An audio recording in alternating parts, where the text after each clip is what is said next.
Hello, everybody. Welcome to round 11 EFL Championship predictions. In the craziness of a three-game week, we are here nice and early to preview the mid-week round. Sam, you're not going to be happy with this.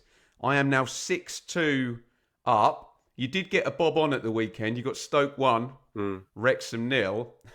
But my decision to flip you on QPR Millwall was a good one because I had Millwall winning that one 2-1 and picked up another couple of outcomes. So I am now 6-2 up. Putting a nice little lead in. But three-game week, you can make it back. Sam, everybody knows the scores and how this all works. Again, we've got 8 games on Tuesday night, 4 games on Wednesday. You are up first, Sam, with Blackburn versus Sheffield United. Happy Sunday night to you. God, that's difficult, isn't it? Straight off the bat. You might have to remind me what happened at the weekend to various teams. So Blackburn lost at Cov. Sheffield United won 1-0 O'Hare again. Yeah, and well, it feels like that should and very much could be the catalyst. I think that goal for Sheffield United, especially, I was really kind of intrigued watching Chris Wilder's comments on Friday. As you would expect, quite bolshy in his press conference about where they need to improve. And he's got so much credit in the bank and so much respect of the players. He's definitely a manager that can go a bit front-footed in that regard, and they got the result. Can they go back-to-back? I think they can. And that's just because I'm quite down on Blackburn. There's been sporadic performances, but yeah, maybe Sheffield United to find 2 goals. Yeah, one that's rare. One in return. I'll go 2-1 Blades, back-to-back wins. So that was going to be my problem, Sam, that they can't score 2 goals and they've only scored 4 goals. They've done well to get 2 wins out of 4 goals, haven't they? I suppose the floodgates do have to break, but I am going to assume that they can't score 2 goals. And I think I'm going to go 1-1. It's always good to start with a 1-1 on these. I just don't think they're immediately going to become free-flowing and making chances. Do you know what I mean? Yeah, I think that's fair enough. Yeah, I mean, it would be more of a surprise if mine comes in, wouldn't it? In truth, but let's be bold this Sunday night as the rain team's down over my right shoulder. Right, so I will go 1-1, and we'll move on to misery loves company here. Derby versus Norwich. Derby have 1 win in 12 in all comps this season. Norwich, that just feels awfully toxic and like one tweet away from a corner flag going up, doesn't it, for somebody or something? God, Sam, who the hell wins this one? I don't want to do this because I'm such a big fan of Liam Manning, but I'm going to back Derby, and I mean, surely that's curtains, isn't it? I know you're doing Chelsea tomorrow and covering a manager who's just lasted 8 games or whatever, but you can get so far down the rabbit hole so quickly. I'm going to go 1-0 Derby, and sorry, Norwich fans, because I want it to work for Liam Manning, but it's just not. 1-0. Yeah, I mean, I suppose you can factor in here that, Derby have not had a great start to the season, and also Norwich's, I think, 2 victories have come on the road. That said, I just can't. I'm not sure I can see both teams scoring, but if you're having the 1-0 Derby, I think I'm going 0-0, or I'm probably going to go 1-1. I'm going to go 1-1 here. And on the face of it, that would probably marginally be a better result for Norwich, probably, because I think Derby need to get going. They need wins. Yeah, Norwich just need to stop the rot one way or another, don't they? Agreed. Hull versus Leicester. This is tricky because I think there's an inconsistency, a kind of a brilliant inconsistency about Hull. That said, it's back-to-back now, isn't it, over Sheffield United and Birmingham, which is not to be sniffed at. It's not to be sniffed at, Sam, but I'm in trouble on the hot takes for saying those games have featured a missed penalty by Sheffield United, an own goal and a red card for Birmingham as well. So a fair play to Hull, but it's been a certain way, hasn't it? Yeah, I haven't pored over the refereeing decisions, which I believe is going to make quite interesting viewing as well from that game at St Andrews at the weekend. So I will do so before we have a proper championship chat later in the week. Leicester need to get their act together. Booed off, I believe. I listened to a few of the reports on the Were way they back really? down. I think there was a few boos, yeah, Wow. unless I was No. imagining I'm not things. saying you're wrong. Yeah. I don't see Hull winning this because that would be 3 kind of statement victories in a row. Quite fancy Leicester here actually to maybe produce something, and I think it'll probably be quite open again. I'll go 1-3. Wow. Okay. I quite like the draw, Sam. I find well, Leicester are very draw heavy anyway, and they're going away from home. In theory, they should be better at, I was going to say Filbert Street then, at King Power. We can't ignore Hull being up there in the top 10, and as you point out, the back-to-back. So I'm going to give Hull something. I'll play, you just say, there's been quite a few goals in Hull games, haven't they? So I'll play a Desmond here and go for 2-2.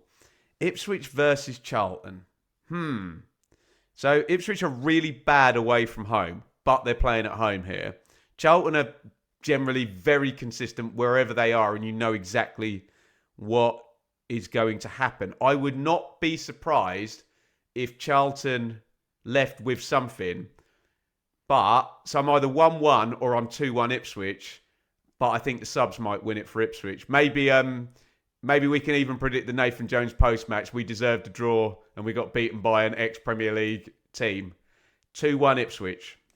Okay. Well, I think, just solely looking on form since the start of the season, Ipswich is clearly in a bad way away from home. And I think Charlton's strength is always under Nathan Jones if, things don't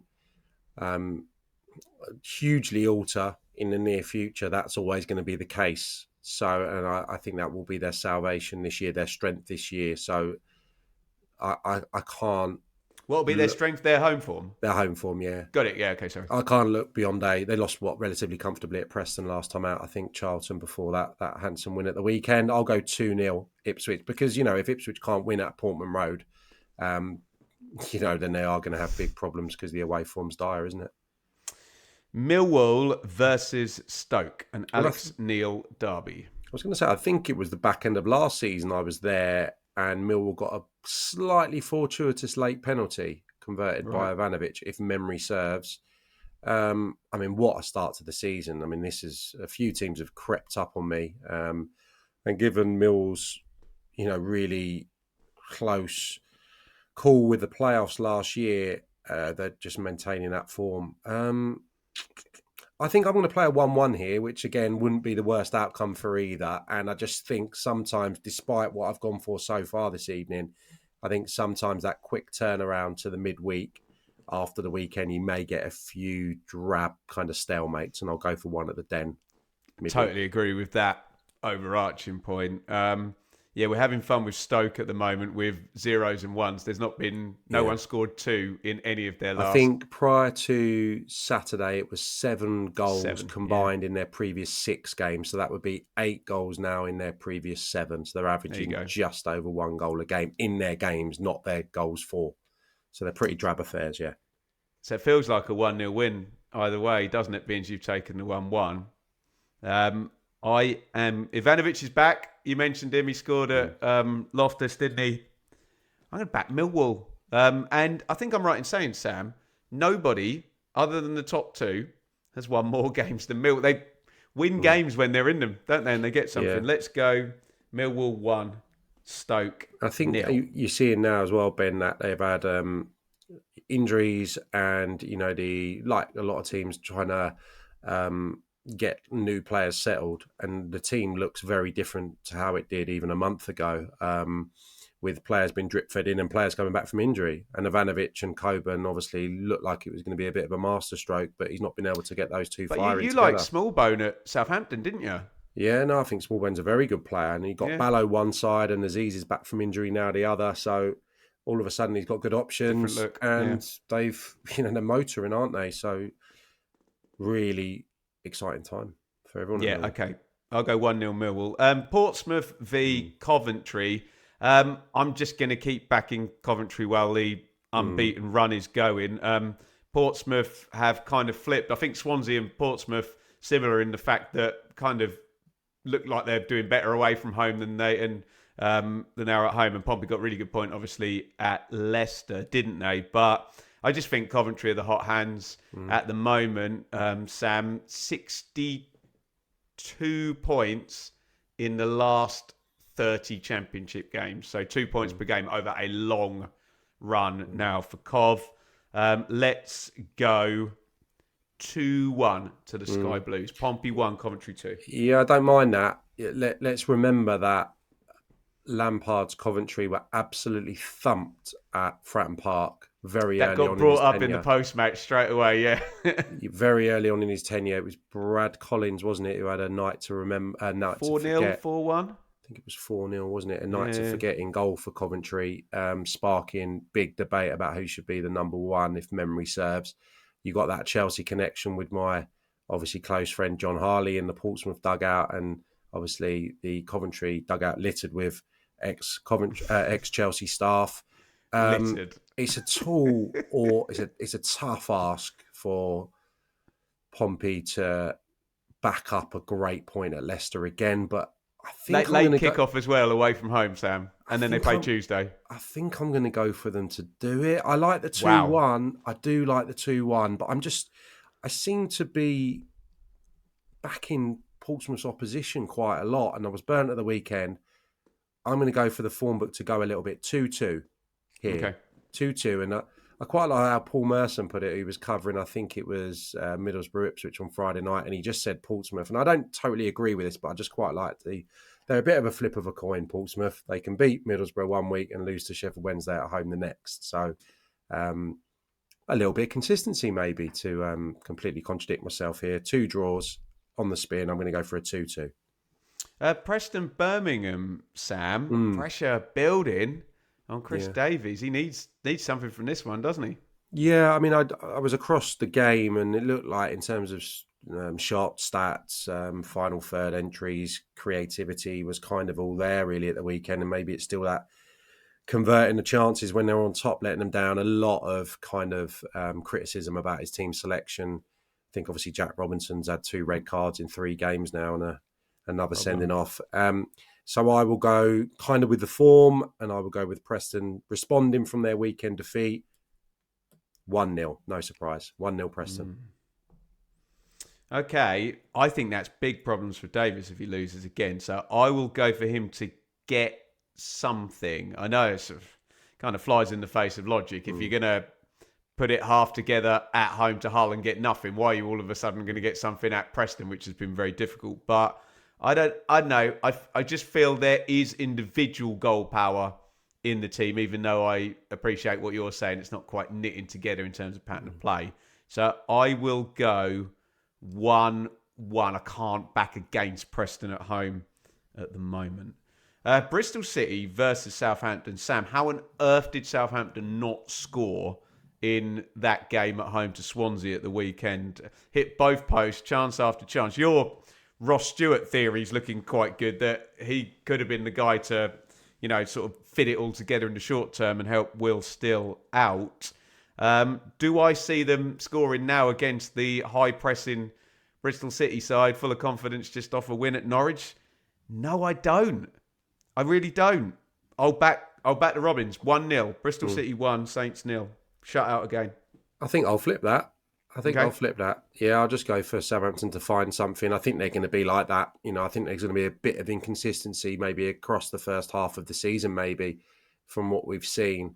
And Bristol City are obviously right up there in terms of the attacking table, the away form table. They're unbeaten, aren't they, on the road? So, and have gone down at Ashton Gate more than once, if memory serves. So I'm going to go for a slender 1-0 Southampton win, just flexing their ex-Premier League muscles.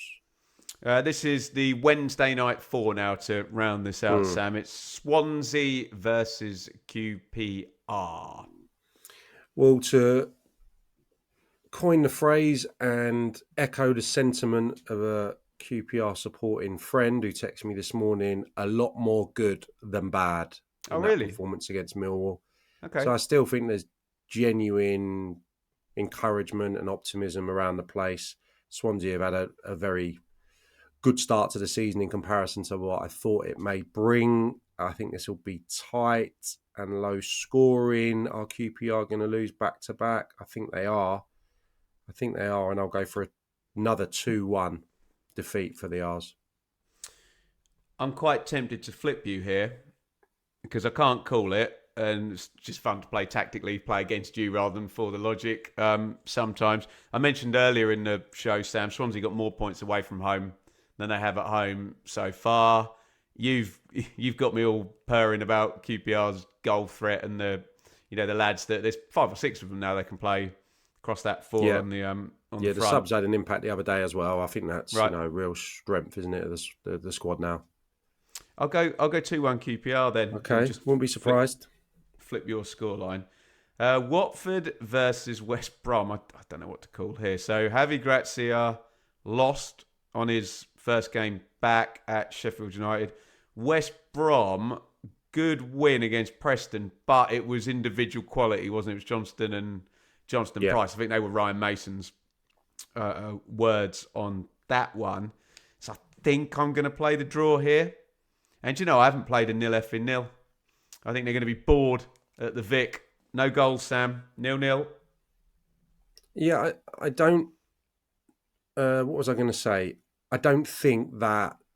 I don't know if they finished 4th, in the table at the close of play on Saturday, West Brom, but that's certainly kind of in that area of the table, and I'm not sure they're quite a 4th place looking team. Yeah, they would have been actually. Yeah, with Leicester playing late. You're right about that. Yeah. So I'm going to go for Watford here. I think the homecoming of Javi Gracia may play a part. I think the crazy nature of the Championship is going to come into play here.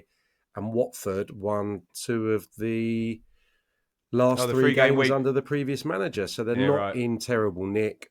I'll go for them to produce something, and West Brom continue to have that little bit of inconsistency. 1-0.